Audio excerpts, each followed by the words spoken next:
bleak, devastating, hard to watch. And that's just my interview technique.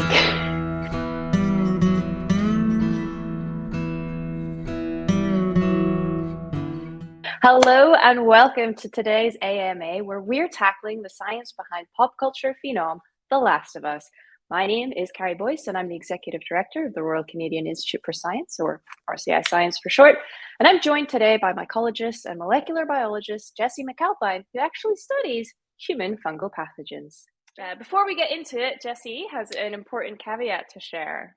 Yes, so I am a mycologist, but I study primarily human fungal pathogens. And since at the moment Cordyceps cannot infect humans, I'm not an expert in Cordyceps fungal biology, and most mycologists are not an expert in all areas of fungal diversity. It's a huge kingdom of life, and it's impossible to know everything about all species of fungi. So just with that caveat in mind, I will answer the questions to the best of my ability, but knowing that you can only be an expert in so many areas, and my expertise are human fungal pathogens.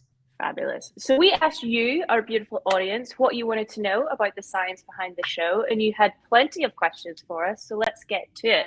So for those of you who aren't familiar with The Last of Us, it is a hit television show and very popular video game, which Jessie and I are too scared to play ourselves. But the story muses on the post-apocalyptic consequences of a fungal outbreak that ravages the planet. We will mostly refer to the TV show, in which the internet's current favorite daddy is tasked with guiding a beautifully sarcastic Bella Ramsey, aka Ellie, across a desolate America. And in each episode, we're introduced to new characters we either fall absolutely in love with or love to hate, but it doesn't really matter because they'll probably end up dying within 43 minutes anyway. Cordyceps is the villain of the hour that we keep hearing about. But Jessie, what the heck are cordyceps? So obviously Cordyceps are integral to the entire TV show and the video game.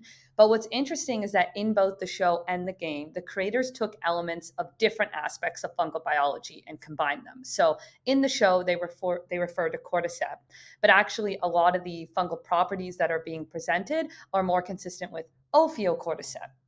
There used to be one group of fungi, and now they've been split into two. And basically, what these fungi are is they're famous because they really are sort of the zombie fungus. And what they do is they create what some people have interpreted as a zombie-like state in ants in particular. So there are many different species of Ophiocordyceps, and what sort of combines them all in their similar aspects is that their spores, which are kind of like the seeds of fungi, will infect the ants somewhere on the forest floor. And at first, the ants will be totally fine, nothing will be going awry, and the fungus will just be beginning to grow inside of their body. Then slowly over time, the ant will start to display behavior that's not consistent with the rest of the ant colony. So they might be hyperactive, they might not be participating in sort of the community elements of the colony. And then they'll sort of do things like if the ants are nocturnal, normally these ants that are infected will actually be active all throughout the day. So sort of inconsistent ant behavior. And then as the infection sort of gets to the later stages, the ant will sort of wander away from the safety of the colony, and it'll find some sort of tall tree or plant and climb as high as it possibly can. And then it will bite down really tightly on the branch or whatever at that high height, and then it will die. The fungus will finally kill it. And then what happens is the fungus will sort of grow basically a mushroom out of the ant that will be up high over the forest floor so that as it spreads its spores, it can get as much sort of spatial distribution as possible. And so that's what happens out in the wild. And the reason we consider this kind of the zombie fungus is that it really disrupts the ant behavior. And this fungus and these ants have co-evolved for millions and millions of years to develop this sort of parasitic relationship. Cool. So you've mentioned spores there, but in the show, it really builds on this freaky factor with these very active sort of tendrils that dance around and extend out of the mouths of the infected to spread the disease, alongside quite vicious-looking bites. Is this physical contact really how a fungal pathogen would spread, or are spores really the vector we would see? Yeah, another great question. So, going off of my expertise and what we know about the vast majority of human fungal pathogens is that they spread via spores. Through breathing in these fungal spores in the air, and then often the infection begins sort of inside of our lungs.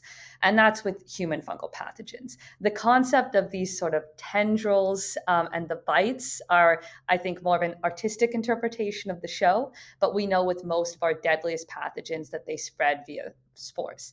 There are some fungi that can spread via physical contact, and that's things like athlete's foot and some other skin infections, which, although they can be annoying and persistent, are not usually deadly. And that's some of the main fungi that actually spread via physical contact.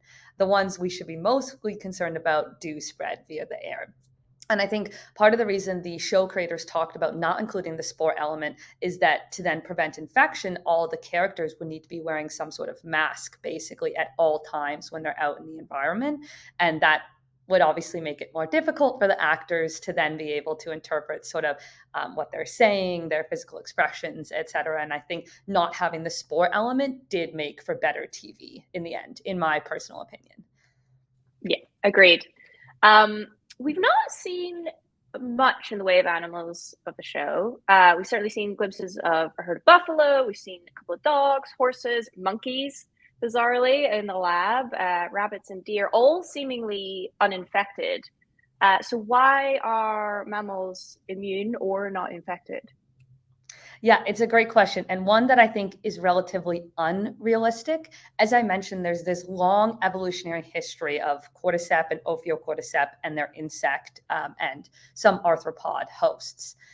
But when we consider sort of infections of humans, it's really rare that there's an infection that's only seen in humans and not in any other animal, especially when it comes to fungi.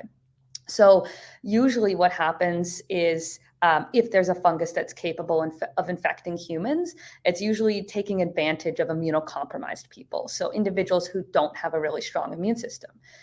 And so because of that, these are kind of considered accidental infections. They're not sort of optimized to be able to be infecting all humans at once. And so that's sort of the same in the animal kingdom as well. These fungi are kind of just taking advantages of hosts that they can get inside of and replicate and grow.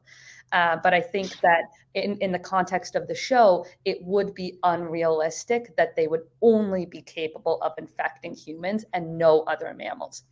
And that's actually integral to our understanding of how the scientists in this show might be able to actually treat these infections, because usually how we study human fungal pathogens and infectious disease is we rely on animal models. So even if it's an infectious disease that's common or of concern in humans, we develop something like a mouse model or a rat model to then be able to study and treat that disease before moving to a clinical trial. And so that would actually be really important in the show to be able to establish that in order to further any type of research endeavor. Or presumably that's what they were doing in the university scene in the lab. Yes. We've had a lot of questions about the temperature tolerance of fungi and whether it could really infect hosts. Thoughts? Yeah, totally. Great question. So I keep going back to this kind of long evolutionary history of cordyceps and ophiocordyceps and their insect hosts. And one of that is that the body temperature of insects and arthropods is vastly different from humans. So where a lot of these fungi prefer temperatures at 30 degrees Celsius and under, our normal human body temperature is 37 degrees Celsius. And that actually becomes a big bottleneck for fungal pathogens. And there's some really wonderful researchers in the mycology field who proposed this several years ago, that human body temperature might have even evolved specifically to combat fungal pathogens, because there's only, a few dozen fungal pathogens that really frequently infect humans. But when you consider other animals with much lower body temperatures, for example, amphibians, they are absolutely devastated by fungal pathogens. And some work has even shown that if you just take an infected frog, as an example, and put them at elevated temperature, you can prevent those infections because the fungus just can't survive at that elevated temperature.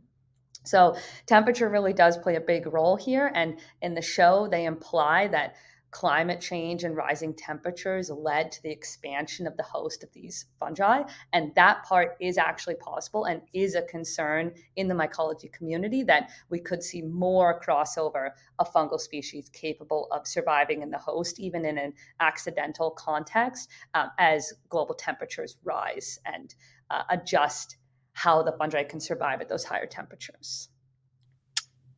Terrifying.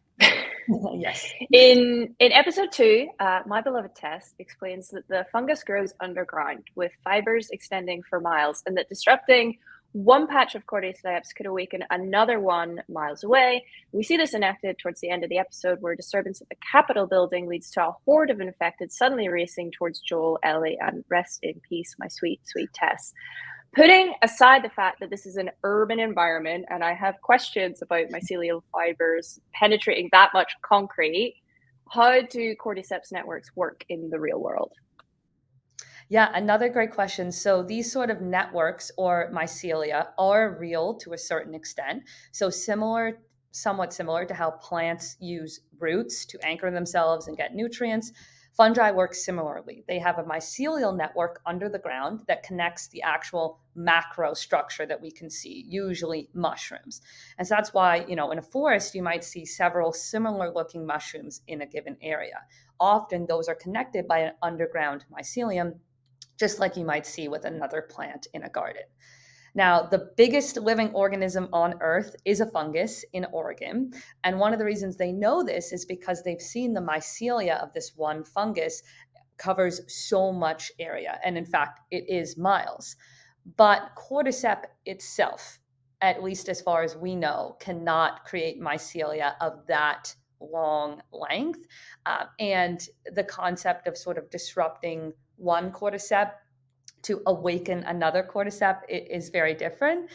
Usually the sort of communication occurring within the mycelia is more transmitting of nutrients, some stress signals for sure, but that's usually to alert the fungus that something is going on, as opposed to sort of it going into like attack mode as we see with these zombies. So some degree of mycelia is absolutely real, especially with when we consider these sort of macro fungi, but the extent to their utilization to awaken the zombies is definitely an artistic interpretation of the show. Yeah, we were chatting a couple of days ago, and you had sort of mentioned that some of the spreading that we see on the show is much more consistent with slime molds, which aren't even fungi. Is that right? Yes, exactly. So this is another interesting element of the show, because the fungal kingdom is so diverse and so beautiful. The visuals of the show integrate different elements of different fungi. So for example, when you see individuals who've been infected, and there's that one, I think in episode 2, where the individual's kind of stuck to the wall and there's a bunch of fungus growing out of them, that's combining visuals of slime molds, polypores, Cordyceps, and some other macro fungi kind of all together to create this really, really beautiful scene within the show. And so slime molds are what sort of look like almost the orange lace that's growing out of the fungus. And they're actually protozoans. So they are kind of ancient sort of animal cells that are more closely related to animals than fungi. But for a very long time, they were classified as fungi because how they grew, where they grew, and what they looked like fungal biology. And then science is more of a process than a collection of knowledge. So scientists continued to learn, continued to study these organisms. And as we got more advanced techniques, we could sort of better understand that slime molds actually weren't fungi.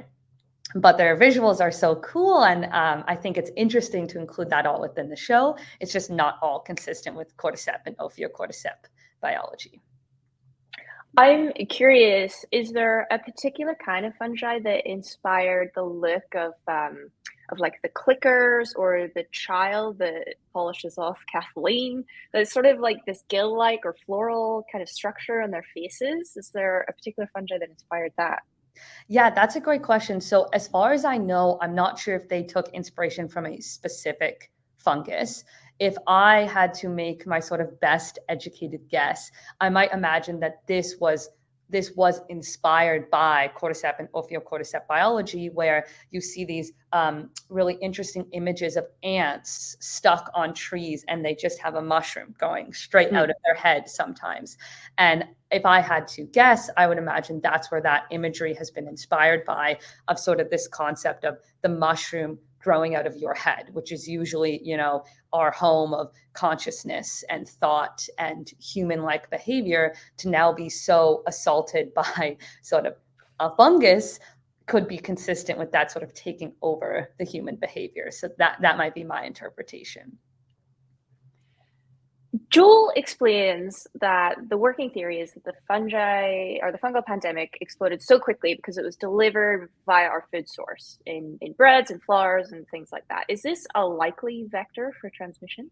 Theoretically, yes, in that lots of fungi love to grow on plants, and plant fungal pathogens are a huge issue and a major threat to global food security. Also, if we look back in history, basically since the dawn of humans cultivating and storing food, we've had issues with fungal contamination. And you can probably see that in your own home. You've probably found sort of moldy bread, maybe moldy berries growing in your fridge, maybe some old leftovers that are a little bit stinky. And often that's fungal contamination that's begun to grow on your food. That's on a smaller scale. On a larger scale, historically, there have been outbreaks of basically mycotoxin contamination of food sources. So what this is certain fungi can grow on some of our grain crops, as an example, rye or wheat. And as they grow, they produce these toxins, which can obviously make humans sick. And one example of this is the Cordyceps fungus, which causes ergotism or St. Anthony's fire, if you've ever heard of either of those. And actually, they cause all kinds of, in some ways, mind-altering symptoms. They can lead to hallucinations, convulsions, gangrene. You basically just become really, really sick. Now, because it's a mycotoxin, there's no transmission human to human, but anyone who eats that contaminated food can get those deadly symptoms and die. And over, the last several hundred years, this has led to tens of thousands of deaths in Europe from contamination with these mycotoxins. The good news is that nowadays we know about this, and so food inspection agencies and governments know to look for this type of contamination in our food sources. Okay, phew. So in a move that shattered my already broken heart into 1,000 more pieces, in a last-ditch effort to save Sam, Ellie has this really beautiful scene where she cuts her hand and smears some of her blood onto Sam's bite wound in the hopes that it will cure him and stop him from turning. Why didn't this work? Yeah, another heartbreaking question. I completely agree. This was really, really devastating. And I had hoped that it would work.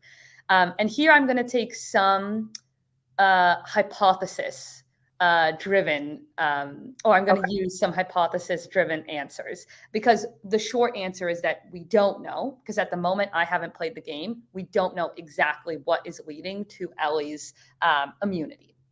So if I had to make an educated guess as a scientist, there's sort of several things that could contribute to this. One is sort of the timing and the dosage, for lack of a better word. If based on my interpretation of the episode, I would imagine that when Sam sort of revealed that he was infected to Ellie, it had probably been, at least an hour, maybe a couple of hours since the infection. As far as we know, that could be enough time for the infection to sort of, spread throughout the bloodstream in the body, and it's no longer local to the actual bite site. The second thing is then when Ellie goes to sort of smear her blood on that infection site, is it enough to actually get into Sam's bloodstream, sort of distribute throughout his whole body, and be able to fight whatever amount of fungal replication has occurred in that time? And the answer is probably not, unfortunately. And then sort of leading to that, what could be causing Ellie's immunity? I think one way we could look at this is sort of what we learned during the COVID-19 pandemic, And we had learned about that from previous pandemics as well, which is that one thing doctors can do is sort of take a patient who has recovered from COVID, or maybe in this case, cordyceps, take their blood and see if they can identify antibodies that can basically target and help to eliminate either COVID or maybe in this case, the cordyceps fungus. Then what you can do is purify and isolate those antibodies and then use them to treat others who've been infected. And that's what we did in the early stages of COVID before we had any treatments or vaccines. And potentially that's what they might be able to try with Ellie. The problem here is that Ellie was sort of attempting a very crude approach at this that likely was just too late and or potentially not enough if that was what was causing her immunity. We don't know. It could be other things. I think hopefully we'll find out, there's one more episode left, another season, we'll see. Definitely something I'm interested in seeing how they interpret. You and me both. So give it to us straight, Jessie. Will it ever be possible for cordyceps to infect people? I think the short answer is no. I think experts who are not me that do very closely study cordyceps and Ophiocordyceps agree that, as I mentioned, there's been millions of years of evolution that has led to this parasite-host relationship. And the concept of it so quickly and so vastly overtaking humans, going basically straight from insects to humans, is very, very, very unlikely, approaching the point of impossibility. I never like to say that anything's impossible just because science, evolution, things are always changing. We're always understanding better. But I think based on what we currently know, it would be very unlikely, especially because there are so many differences between insect biology and human biology. And it would not be a simple or straightforward process for this fungus to have the same effect on the human brain and human nervous system as it currently does on the more rudimentary ant brain and nervous system. Good to know. If a cordyceps pandemic seems unlikely, though, are there fungal pathogens that we should actually be concerned about? And if there are, what are scientists like you doing to help us, to protect us?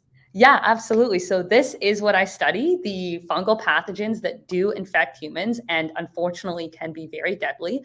So actually last year, the World Health Organization released their first list of prioritized fungal pathogens, which you can check out on the WHO website.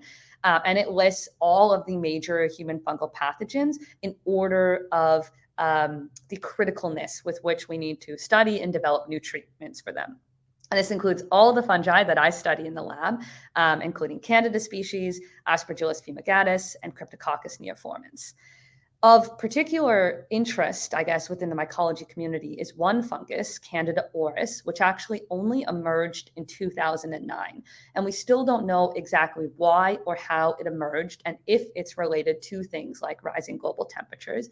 But we do know that this fungus is intrinsically resistant to pretty much all of the current drugs that we use to treat fungal pathogens, which is a big issue because if you get this fungal infection, it's obviously then very hard to treat.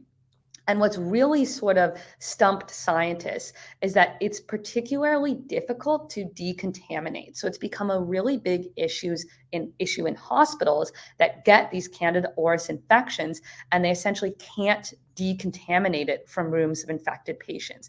They find it all over the walls, the chairs, the lights, the windows, the curtains. And really the only way to get rid of it has been to sort of just remove those items because things like bleach and other normal disinfectants don't really seem to get rid of it. And it's a big issue for immunocompromised individuals because they're the ones most at risk for these deadly infections who are unfortunately often in hospitals. So although it's maybe not necessarily a concern for the general public at the moment, it remains of big concern with the mycology community, and that's why we're continuing to study these fungal pathogens, develop new antifungals, and hopefully help to treat some of these pretty scary infections. And is that spreading in those hospital rooms, is that because of the spores that you mentioned earlier?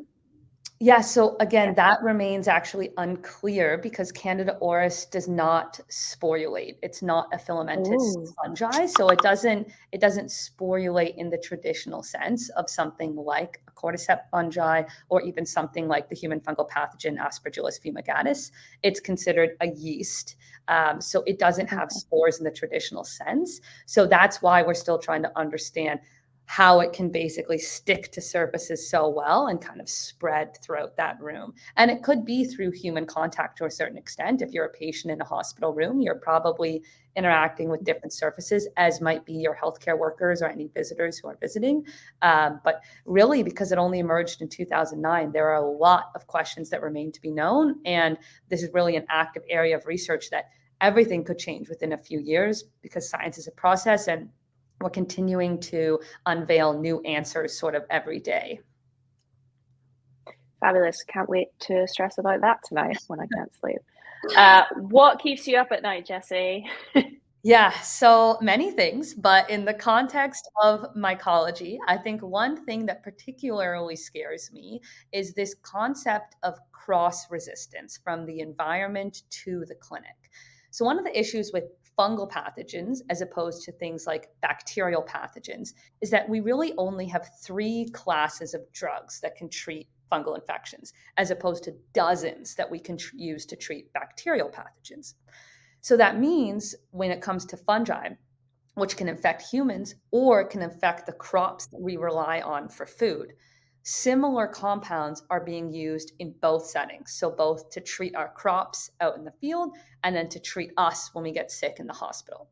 But what that means is that cross resistance is emerging. And this is also sort of new research within the field that's sort of actually shown now that human fungal pathogens can develop resistance out in the environment because of exposure to these agricultural fungicides. And I think that part's really scary to me because any amount of antifungal resistance is really unsettling. But the fact that we know this is coming from such broad use in the environment, I think that that's a major concern and something that's going to be a big focus on the field in the future, both to develop other antifungals that can be used. And then another strategy is actually to use genetic modification to create crops that are resistant to some of these fungal pathogens. So we don't have to utilize this very limited arsenal of antifungals on both our crops and ourselves, which obviously is creating big concern and keeping me up at night. So, Dystopian. yeah. Let's turn things around. What's your favorite thing about being a scientist? Oh, well, actually, I think I've sort of hinted at it a few times, but my favorite thing about being a scientist is that there are always more questions and always more answers to be found. Even when we think we know something, we don't. And I think sort of a common thread amongst quote unquote experts is that the more you know about something, the more you actually realize how little you know. So even someone like me who studies human fungal pathogens, that just sort of actually makes me realize how little we know about these pathogens and what is left to continue to learn. And that's what keeps me motivated every day to just better understand pathogenesis, our immune systems, these cool infections, and all the diversity of fungal biology that's out there. And it helps you call out questionable science on TV shows. Yes, yes, yes. Thank you so much for sharing your expertise with us today. We really appreciate it. And thank you everyone at home for all your wonderful questions. This has been an AMA with Jessie MacAlpine about The Last of Us. Thanks. Thank you so much for tuning in. Let us know in the comments what you'd like to see us tackle next. And as always, don't forget to like and subscribe. Check out our library featuring a whole roster of presentations from scientists across Canada. And until next time, we hope you get to do a lot more than endure and survive.